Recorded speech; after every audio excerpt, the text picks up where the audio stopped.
יעקב לוי, הנמצא איתנו, החליט להתאבד בזמנו. הוא אינו יכול לסבול יותר את ההשפלה והסבל בלתי אנושי. ברגע האחרון, ליד הגדר המחושמלת, הוא מחליט לחזור, כותב שיר, גם המילים, גם מנגינה. שיר לדורות הבאים, סלוניקי.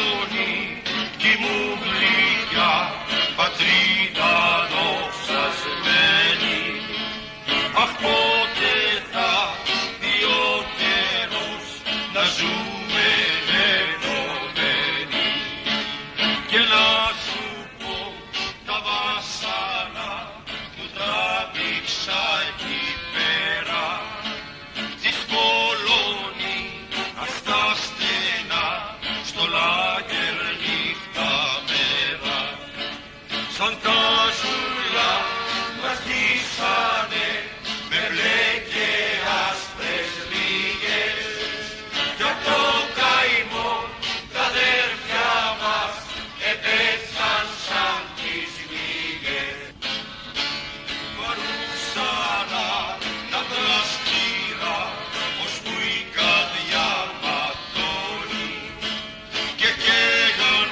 οι νεκρόπαιδα οι μαύροι δολοφόνοι και εσείς παιδιά της λευτεριάς που μάθατε το γράμμα σκοτώσατε τον ναζισμό σας το αφήνω γράμμα σκοτώσατε τον ναζισμό σας το αφήνω γράμμα.